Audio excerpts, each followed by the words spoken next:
Kekurangannya lebih sedikit. Enter.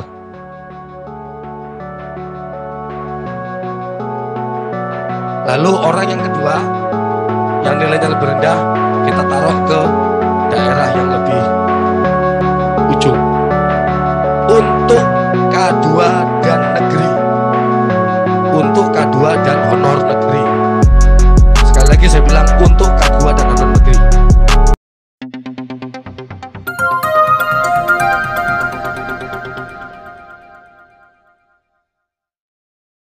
Nah, ini. Misalnya, Bapak Ibu punya 2 kuota formasi. Entah itu sisa formasi tahun 2021 ditambah 2022. Bapak Ibu punya 2 formasi misalnya. 2 formasi itu saat ini itu terkunci di sekolah A. Terkunci di sekolah A. Tapi sekolah A itu tidak ada guru yang lulus passing grade. Guru yang lulus passing grade justru ada di sekolah B dan sekolah C. Tapi ternyata Bapak Ibu tidak buka formasi di sekolah B dan sekolah C. Kalau tahun 2021, guru yang ada di sekolah B dan sekolah C itu pasti akan pindah ke sekolah A. Lalu guru yang ada di sekolah A menunggu garis tangan apakah dia bisa diterima di sekolah B. Kalau kepala sekolahnya menerima, atau justru kepala sekolah di sekolah B ngambil honorer baru, kan bisa saja. Yang kita lakukan di tahun 2022 ini adalah nanti di des nanti adalah ya kita akan memindahkan formasi pertama ke sekolah B. Terus formasi yang kedua kita pindahkan ke sekolah C. Sehingga nanti guru-guru yang ada yang lulus passing grade sekolah B dan sekolah C tinggal diangkat di sekolahnya masing-masing.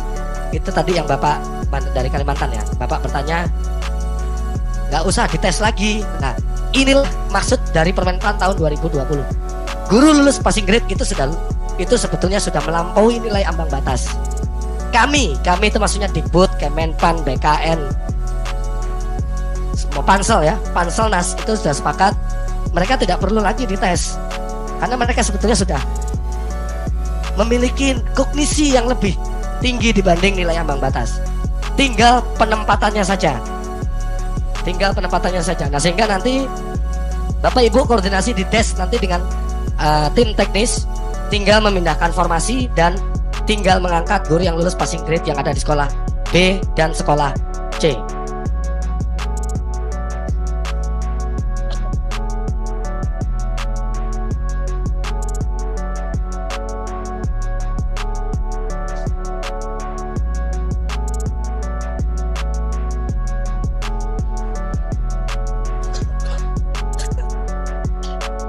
Ya tetap kan, ini ada pertanyaan. Kemarin buka formasi di sekolah A karena kebutuhan guru, nggak ada yang lulus. Terus formasinya dipindah ke sekolah B, berarti sekolah A tetap kekurangan guru. Lah kan Bapak Ibu kemarin saya minta 1 juta cuman ngusulin 500.000. Artinya yang Bapak Ibu usulkan kemarin kan memang tidak sesuai, belum memenuhi kebutuhan seluruh sekolah. Ya apakah tetap kosong? Ya tetap kosong sekarang. Nanti di des tinggal dibahas mau nambah atau enggak. Nambah oke. Ini harusnya Kemenpan sudah tutup formasi saat ini.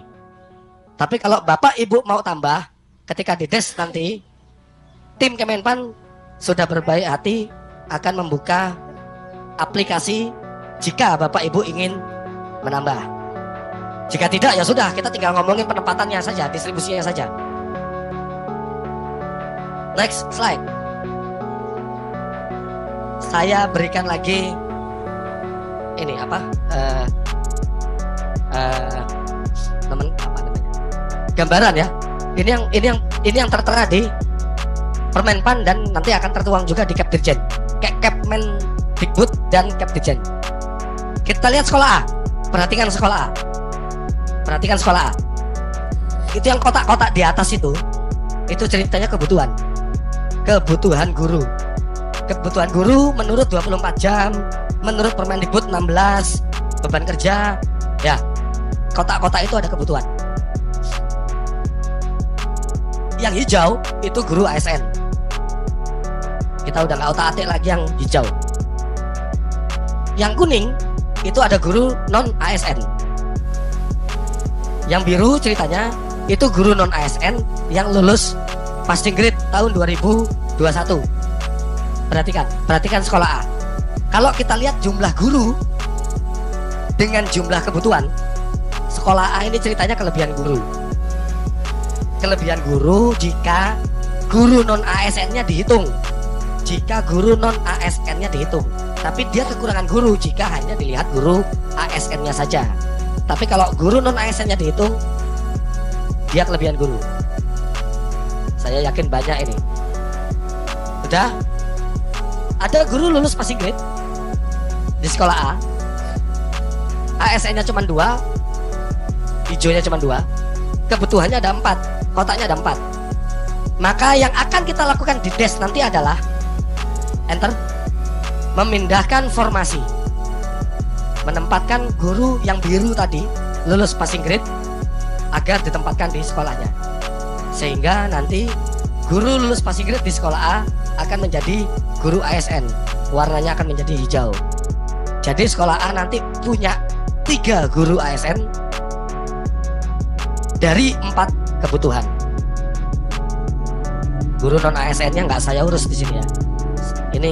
Ini yang kita bicarakan di sini tahap 1 ini adalah passing grade dulu. Passing grade dulu. Untuk B, perhatikan sekolah B. Ceritanya dibutuhkan guru IPA misalnya. Guru IPA di sekolah B ada 3, kebutuhannya 3. Tapi sudah ada 2 guru ASN, sudah ada 2 guru yang berwarna hijau. Oke ya, ada 2 guru warna hijau. Kebutuhannya 3. Berarti kan 1 kebutuhan lagi bisa diangkat dari guru yang lulus passing grade. Tapi ternyata guru yang lulus passing grade di sekolah B itu ada 2 guru IPA-nya. Warna biru ini ada 2. Maka apa yang akan kita lakukan di desk nanti? Pertama, enter, kebutuhan 1 akan ditempatkan akan diperuntukkan bagi guru passing grade IPA yang nilainya lebih tinggi. Yang nilainya lebih tinggi, itu yang kita utamakan. Kebutuhannya taruh di individu yang nilainya lebih tinggi. Terus satu lagi gimana? Yang guru lulus passing grade tapi nggak ada kebutuhan di sekolahnya, warna biru ini, enter, kita taruh dulu di keranjang. Ya enggak, kita taruh dulu di keranjang. Ini kalau bahasa cloud, ini bahasanya orang sistem ini, orang IT itu ngomongnya cloud. Saya bicara keranjang, itu aja dulu. Kita taruh dulu di keranjang. Lalu kita lihat sekolah C. Kejadiannya sama. Kebutuhannya 3, sudah ada 2 guru ASN. Enter, kita berikan formasi ke individu yang memiliki nilai lebih tinggi. Lalu orang kedua kita masukkan ke keranjang. Oke. Kita punya 2 keranjang. Kita punya 2 orang dalam 1 keranjang. Lalu kita lihat sekolah lain ada yang kekurangan guru IPA apa enggak? Sekolah lain ada yang kekurangan guru IPA atau tidak? Dalam daerahnya masing-masing daerah ya. Masing-masing daerah Bapak Ibu. Di masing-masing daerah Bapak Ibu. Oke. Lalu kita urutkan mana yang tertinggi. Nah, yang tertinggi yang ini peringkat 1, ini ada peringkat 2 di dalam keranjang. Yang peringkat 1 akan kita berikan ke sekolah yang memiliki kebutuhan guru yang lebih sedikit. Memiliki kebutuhan guru yang lebih sedikit. Lebih sedikit kenapa? Kita lihat sekolah yang kebutuhan guru tadi yang paling yang di atas. Kebutuhannya 5. Kebutuhannya 5, orangnya 4. Berarti kan rasionya, keberadaannya kan 4/5. Itu kekurangan gurunya kan berarti kan sedikit. rasio kekurangan gurunya sedikit. Bandingkan dengan yang bawah. Bandingkan dengan yang bawah. Kebutuhannya 5, adanya 2. Berarti kan kekurangannya 3/5. Berarti kekurangannya lebih banyak. Sistem Dapodik tidak memiliki data geografis. Dia cuma punya rasio antara kebutuhan dengan keberadaan guru. Geospasial kita belum meletakkan geospasial yang ada di Dapodik. Kami berasumsi guru yang rasio kekurangannya sedikit 1/5 itu biasanya lebih mendekati kota administratif dibandingkan dengan rasio yang kekurangannya banyak 3/5. Sehingga kami membuat draft. Sekali lagi, membuat draft. Urutan pertama kita taruh ke sekolah yang lebih mendekati kota, asumsinya kekurangannya lebih sedikit. Enter. Lalu orang yang kedua yang nilainya lebih rendah kita taruh ke daerah yang lebih ujung. Untuk K2 dan negeri, untuk K2 dan honor negeri.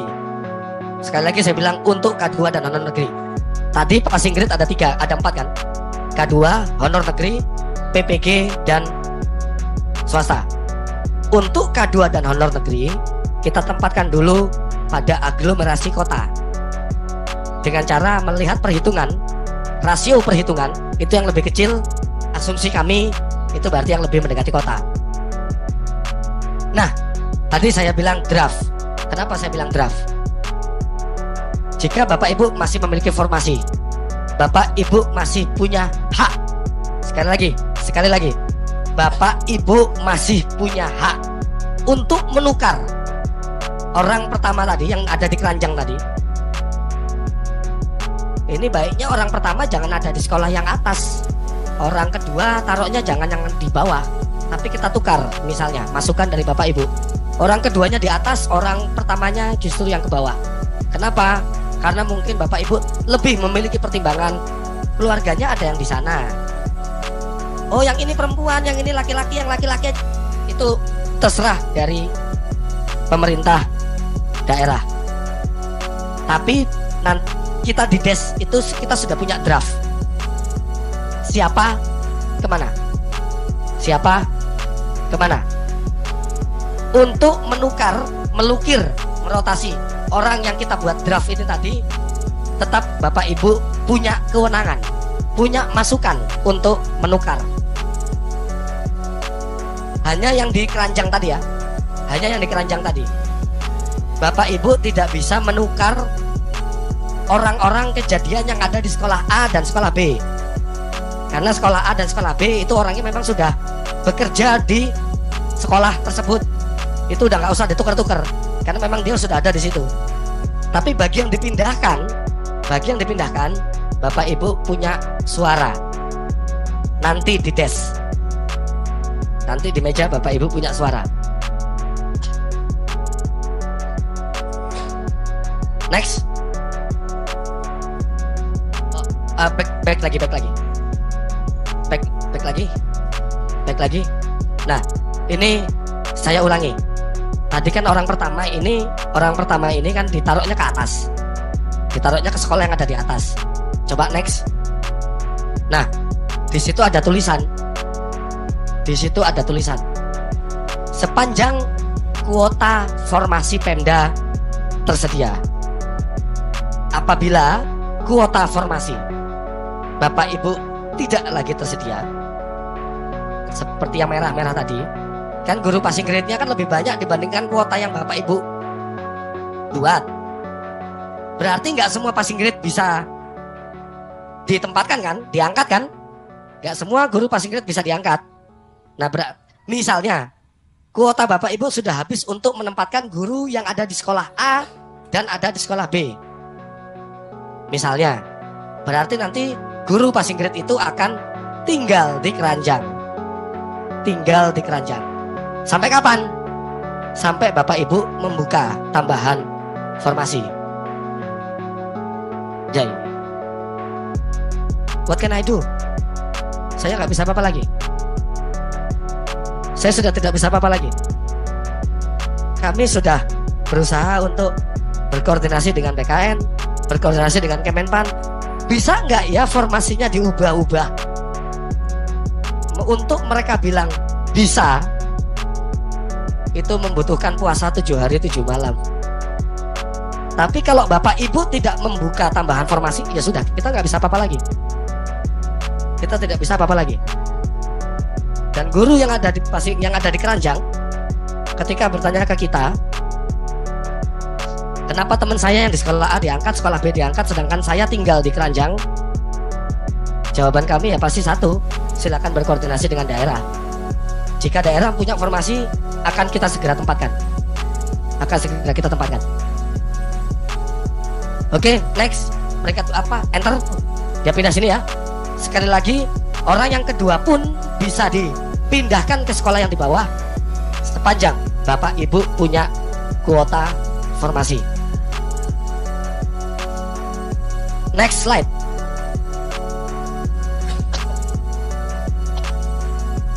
Permasalahannya ini bukan hanya kuota formasinya Bapak Ibu saja, tapi ada masalah lain. Selain masalah kuota formasi, bukan. Ya kuota formasi kan korelasinya ke anggaran, bukan. Tapi juga ada permasalahan lain. Contoh mata pelajaran bahasa Inggris. Bapak Ibu itu memiliki guru bahasa Inggris itu kebanyakan. Iya toh. Contoh bahasa Inggris ada lagi TK bahasa Inggris, ekonomi itu kebanyakan. Dan kita semua sudah sepakat kemarin tidak lagi terjadi geser-menggeser guru kan. Kita sepakat untuk tidak lagi terjadi geser-menggeser kan. Oke, berarti kalau ini kesepakatan kita ya semua ya. Kemarin-kemarin kan juga udah banyak yang demo itu. Saya tergeser. Oke, berarti yang akan terjadi seperti ini. Walaupun kuota Bapak Ibu banyak, walaupun kuota Bapak Ibu banyak, masalah kuota kita singkirkan dulu. Seandainya ada. Untuk guru-guru bahasa Inggris, tidak semua guru bahasa Inggris, tidak semua guru TK, tapi sebagian besar akan mengalami seperti ini. Enter. Perhatikan yang A, itu masih sama seperti tadi. Untuk sekolah B juga masih sama seperti tadi. Yang tertinggi kita ambil, yang paling rendah, yang terendah kita taruh di Keranjang. Sekolah C juga begitu, yang nilainya tinggi kita ambil, kita angkat di sekolahnya sendiri, dan yang terendah kita taruh di Keranjang. Contoh bahasa Inggris ini. Saya punya 2 guru bahasa Inggris di Keranjang. Tapi ternyata di sekolah lain tinggal 1 kebutuhan guru bahasa Inggris. Sekolahnya ada di atas. Sekolah yang di bawah itu sudah penuh. Ada 5 kebutuhan bahasa Inggris. 5-5-nya sudah terisi. Ada yang terisi oleh guru passing grade di sekolahnya sendiri. Yang warna biru ini, warna biru itu guru passing grade. Yang 3 ini warna hijau, itu guru ASN. Dan ada 1 guru non ASN. Ini kalau kita geser guru non ASN-nya, ikutan demo nanti. Katanya sudah tidak ada geser-menggeser, tapi nyatanya saya digeser. Nah, itu parameter geser-menggeser yang terdaftar di Dapodik ya. Yang terdaftar di Dapodik. Kalau ada guru non ASN tidak terdaftar di Dapodik, mau nggak mau berarti kita anggap itu kosong. Kalau dia marah, kenapa saya digeser? Jawaban kami ya kenapa nggak ada di Dapodik. Gimana kita tahu di situ ada orang? Di Permenpan 20 2022 semuanya di berbagai pasal diulang dan diulang. Terdaftar di Dapodik, terdaftar di Dapodik, terdaftar di Dapodik. Saya tahu banyak guru non ASN yang tidak didaftarkan di Dapodik agar guru ASN-nya mendapatkan 24 jam. Ya itu konsekuensi. Nah, maka yang akan kita lakukan adalah untuk guru yang ada di Keranjang ini, enter. Guru yang berperingkat tinggi akan kita tempatkan ke sekolah yang membutuhkan.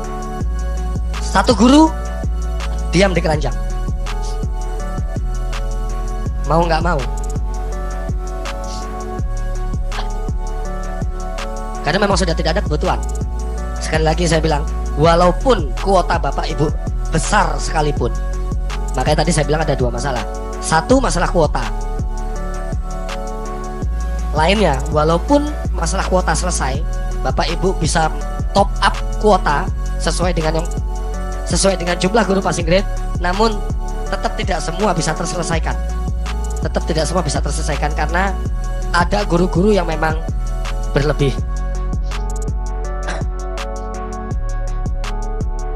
Sekali lagi, ini kita baru bicara K2 dan negeri. Next slide. Terus bagaimana dengan PPG dan swasta? PPG dan swasta itu kan tidak ada domisilinya di sekolah negeri saat ini. Kan tidak ada. Berarti mereka secara otomatis langsung ditaruh di keranjang. Langsung ditaruh di keranjang. Domisilinya kan mereka di swasta, sedangkan kita kan tidak menghitung kebutuhan di swasta.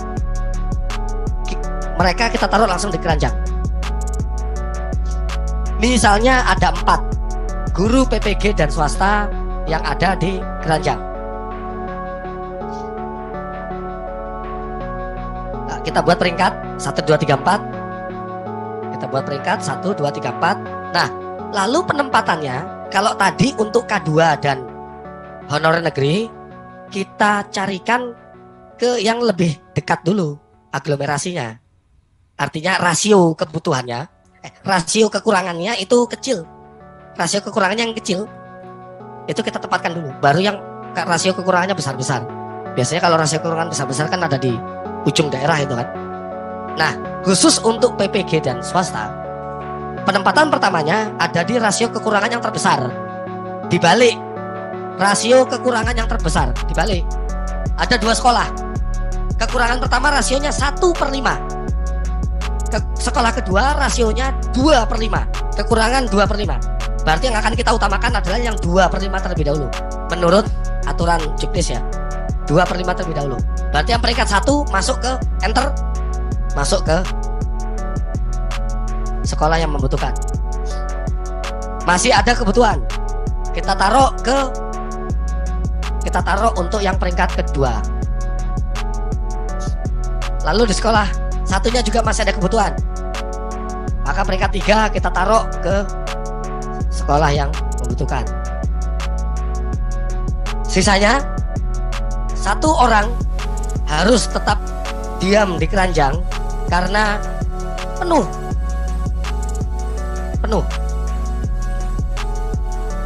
Pertanyaannya, misalnya gini, kalau Bapak Ibu masih punya kuota formasi, tapi guru passing grade ini belum semuanya selesai ditempatkan, bukan karena kuota formasinya yang habis, tapi karena memang sudah tidak bisa ditempatkan lagi, udah nggak bisa lagi diapa-apain, bahasa Inggris, TK misalnya seperti itu, tapi Bapak Ibu masih punya sisa kuota formasi, maka sisa kuota formasi tersebut dapat dilakukan untuk mekanisme yang kedua, yaitu pola observasi. Jadi bisa langsung ke langkah yang kedua, yang observasi. Oke, next slide. Nah, sekarang kita masuk mekanisme yang kedua. Tadi udah jelas ya, mekanisme pertama kita tempatkan dulu guru-guru lulus passing grade. Itu yang nanti akan kita diskusikan nanti di desk, di meja. Sekali lagi, jika Bapak Ibu, jadi pertama gini, di desk itu nanti akan, oke, Bapak Ibu masih kurang atau lebih kuota formasi untuk yang passing grade. Jika kurang, kita akan tanyakan mau tambah atau tidak. Itu sudah ada sistem aplikasi, kita sudah siap. Mau tambah atau tidak? Kalau tambah, oke, tambahnya mau berapa? Jika tidak, oke, berarti Bapak Ibu punya kuota sekian. Tadi Pak Suryo kan juga udah bilang bahwa kuota di informasi tidak diperkenankan untuk dikurangi, diperkenankan untuk ditambah. Oke, jika memang tidak menambah, berarti udah kita nanti di desk tinggal diskusi siapa ditempatkan di mana. Khusus untuk guru-guru yang sudah punya sekolah tidak dapat didiskusikan kembali karena dia memang sudah ngajar di situ. Khusus untuk guru-guru yang ditempatkan di keranjang itu tadi, kita bisa berdiskusi. Kita sangat membuka diskusi bagi oleh Bapak Ibu. Oh, ini di sini saja, yang ini di situ, yang kita bisa diskusi. Masing-masing Pemda kira-kira mendapatkan waktu sekitar agak lama di meja itu 45 menit. 45 menit untuk mendiskusikan individu, penempatan individu. Jadi saya rasa itu udah lama. Makanya maksud saya, mindsetnya itu kita bereskan dulu di sini. Pengertiannya kita bereskan dulu saat ini. Jadi nanti begitu di desk itu tinggal diskusi data. Siapa kemana. Oke. Lalu sisanya ada beberapa daerah, terutama Kalimantan tadi. Kalau saya lihat datanya.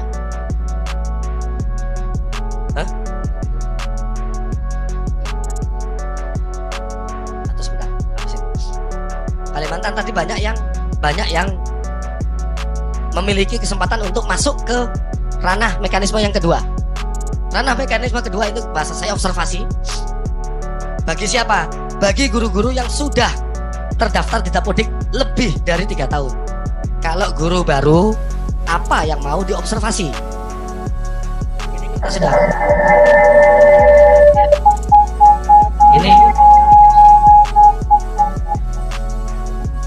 Ini kita sudah.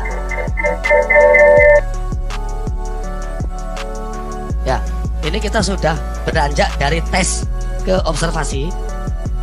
Namun tetap, kalau memang mau diamati, berarti adalah individu-individu yang memang sudah lama bekerja di situ. Apa yang mau kita amati jika itu adalah individu baru? Di dalam mekanisme nanti, kualifikasi, kompetensi teknis. Ranah yang kedua, kompetensi teknis itu nanti kita harus memperhatikan profesional, pedagogik, sosial, dan kepribadian. Instrumen tesnya nanti akan kita berikan setelah rakor ini. Yang kedua, untuk kinerja, kita lihat bagaimana orientasi pelayanannya, bagaimana komitmennya. Ini indikator-indikator penilaiannya. Komitmen, inisiatif kinerja, dan kerjasama. Selanjutnya, background check, bagaimana dia narkoba, apa segala macam itu. Nah, slide-nya kenapa hilang?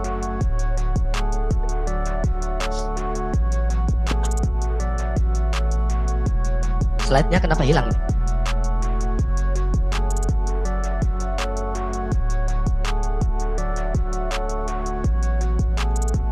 Ini kita lanjut dulu observasi, atau Bapak Ibu mau break kopi dulu?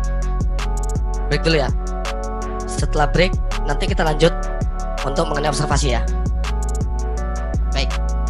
Terima kasih Mas Dika. Kita upload dulu untuk Mas Dika nih. Luar biasa.